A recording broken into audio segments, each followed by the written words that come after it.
Hi there, in this video or this tutorial, I'm gonna show you how to use the rotate tool. The very hard way and the really easy way where you are gonna adopt, of course, the easy way. Now, before I start playing with the rotation tool, I would like to create a circle, just a perfect circle like this.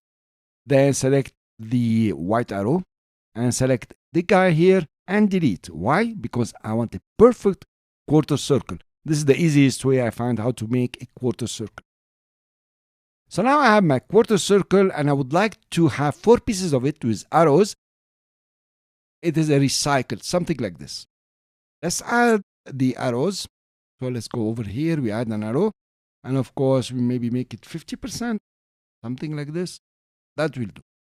Before I start working, I will need some guides. And I want to pick them up from the rulers. To bring up the rulers, you can come to view, and over here you have rulers, and you say show rulers.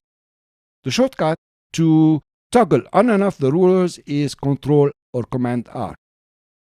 Now to add a guide, you just click on the ruler and pull it down. So now this is my guide. I'm gonna try to put it just over here. Now I'm gonna select my shape again and zoom in to see my guide is perfect. Gonna take another guide just on this point here. I'm gonna use this corner here. I'm gonna use it as the center of the rotation. Now my guides are enabled and I can edit them. I don't want that. So I'll come to view and go to guides over here and I say lock guides. They don't move around with me.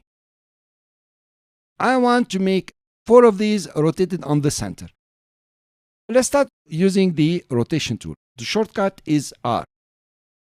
And the first thing is telling you here, please select the center of the rotation. This crosshair is the center of the location. I'm gonna come in the middle, intersect very nicely, make sure I'm here and click.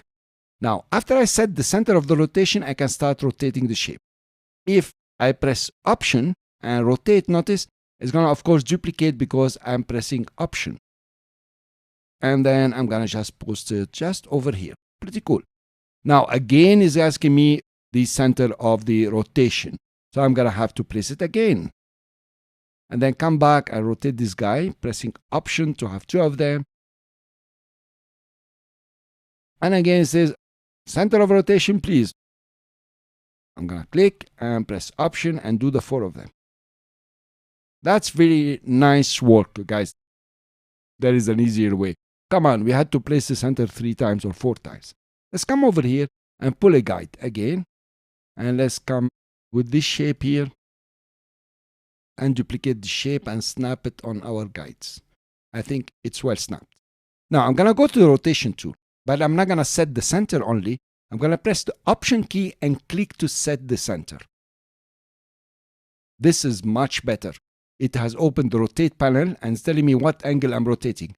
Notice my previous angle was not 90 degrees. It was a bit off with 0.46. So I'm going to set it at 90 degrees exactly. If I click OK, it's going to just rotate the shape. But if I click Copy, it's going to create a duplicate and rotate it. Very easy. Now we learned from the footsteps that we can use the repeat for the transform, which is transform again, Control D. From over here, make sure you're selecting the right shape and press Control D and Control D, and it's done. Much nicer. Now we can select all of them and come to stroke and give them a uniform, a profile. I love profiles, okay? Can give them different profiles. Maybe this one. Okay, I like this one very much. I have my recycle. Remember to color them. I'm gonna take these 2, put them aside here. Now let's do something more amazing. I'm gonna take this guy here. Now, and just rotate it a bit to fix it the way I like fixing it.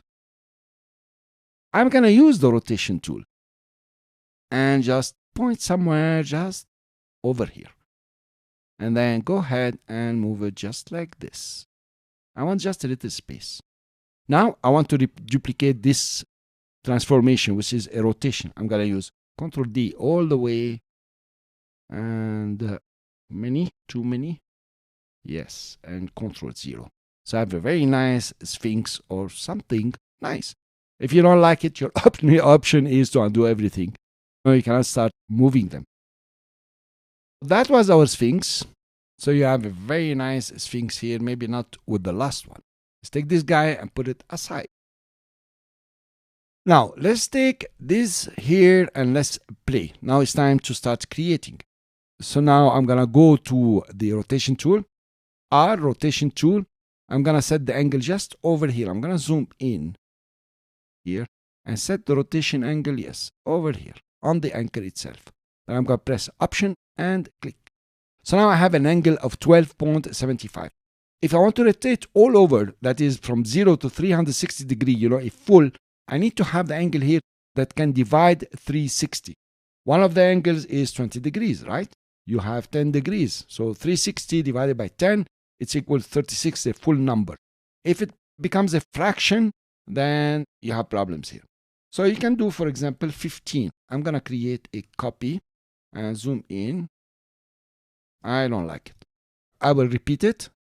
I will press Option and this guy here. And I'm going to go for 10 degrees and say copy. I like that. I'm going to go Ctrl D all the way. That's going the inverse way. You notice when you choose a number that can divide 360 without having fractions, then you're quite okay to have a full 360. Now, this is a very nice shape. I can select them all like this. Come to stroke. I'm sure you already noticed. Know that I'm going to give them a profile. That's one profile. That's another profile. Wow, this is nice. And maybe you settle for this one, but you can play with it the way you would like. Another one. You know, this is why I put these shapes here. This comes over here. I will do one more shape with you, which is this one, just because I like it. But I'm sure you got the system, you got how to work with it. I will select the rotation tool R and click on the anchor point here with the Option key. I'm going to take it 6 degrees because I know 360 divided by 6 it gives you something. I'm going to Ctrl D now all the way. And I have a very nice one. Of course, if you use -6, you're going to have something different. Or actually, it will be the same. Now, this is very beautiful. Remember, guys, you can select it. Come to the colors here.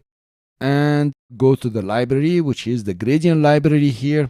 And use, for example, foliage or fruits and vegetables. So you have these gradients that you can apply all the way to give you some autumn repetition. Now I know that you are a master of the rotation tool and replicating or transforming again the rotation tool.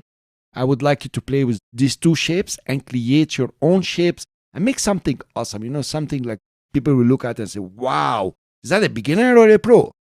Thank you guys. I will see you in the next video with some more transforms.